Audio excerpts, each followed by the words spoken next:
Maybe far away or maybe real nearby. They'll stop remaking that Annie.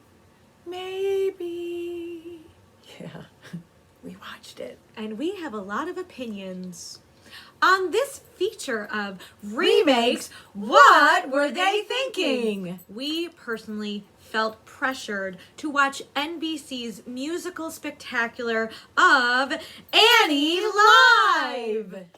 So we already tackled the musical Annie in episode 19. We watched the horrible 1982 garbage production of it, followed up by the Wonderful World of Disney 1999 version. Don't forget the 2014 modernization version of Annie. So why the hell are we still watching this basic musical? We figured you wanted us to. All right, so this is not our first rodeo. We've done this song and dance over and over again. So we've decided to just talk about 3 basic categories, starting with number 1.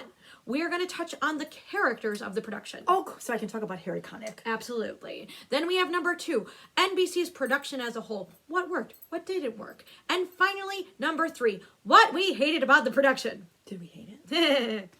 Let's talk about the main characters. All right. Annie, Miss Hannigan, and Daddy Warbucks. Okay, So Annie is played by Selena Smith.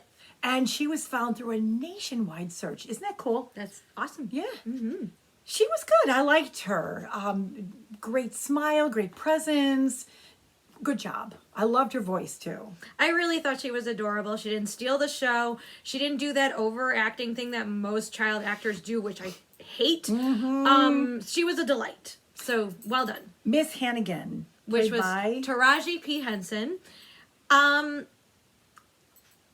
I'm always going to see her as Cookie in Empire. So for me personally, I thought that Taraji could have been a little bit less screamish, and like she was over the top with her character because overacting. Yeah, because you can portray anger and or mean just without yelling all the time. And we've seen that. We've seen you do that in Empire. We literally, like, you are vicious in that show. You should have taken some of that energy. And it was controlled viciousness, too. And that's what you need with Miss Hannigan. And also, I feel that they didn't portray her as an alcoholic because it was more suited towards children. So I noticed that's an issue that they have in Annie in general. We've discussed this, like, with the other versions we watched. So Daddy Warbucks.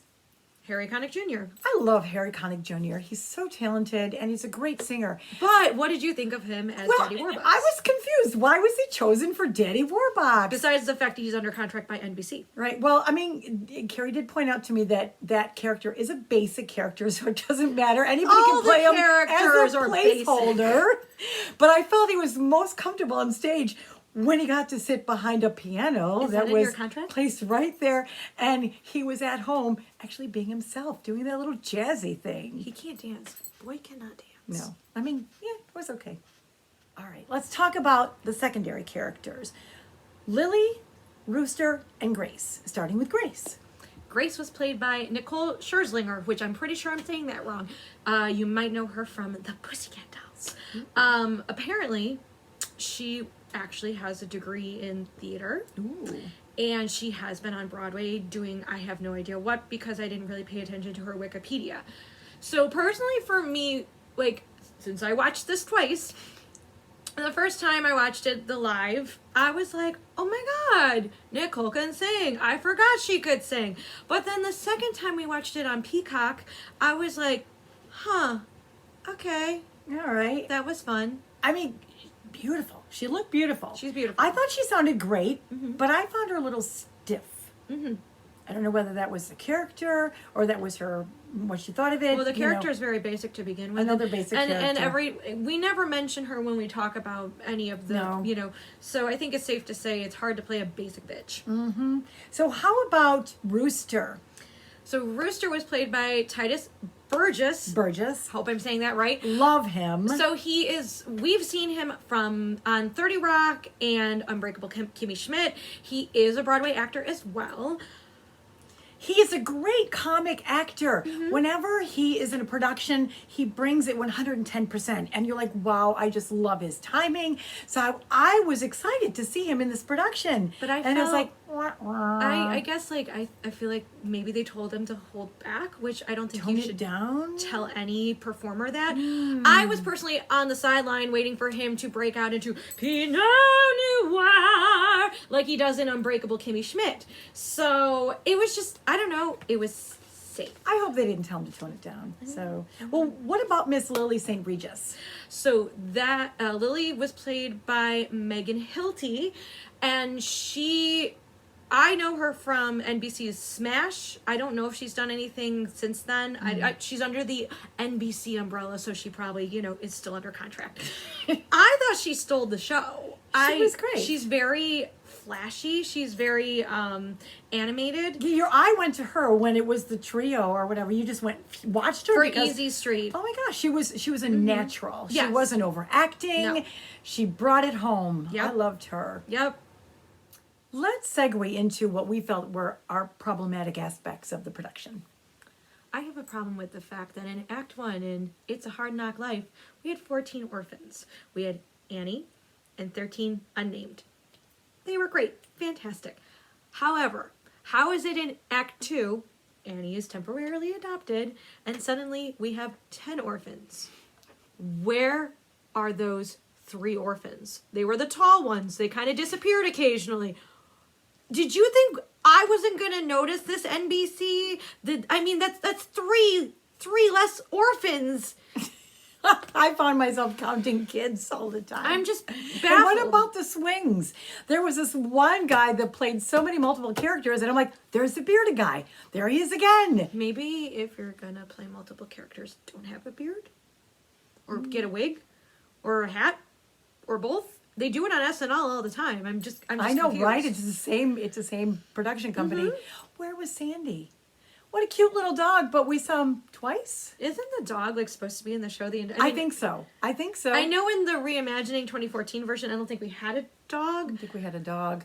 I'm just confused. But they had him on stage, I think, twice. It just didn't make any sense. Why didn't she bring the dog with her I don't know. He should have gone to the White House. I would just like to appreciate the fact that we had a lovely cameo appearance by the cameramen.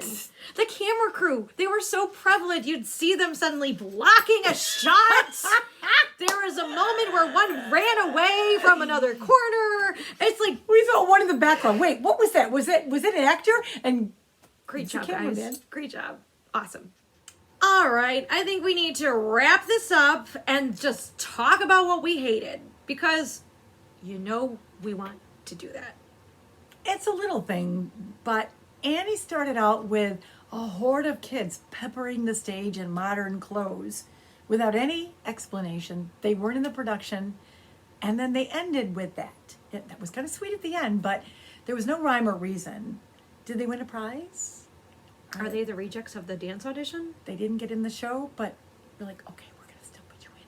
I don't know. Who's to say?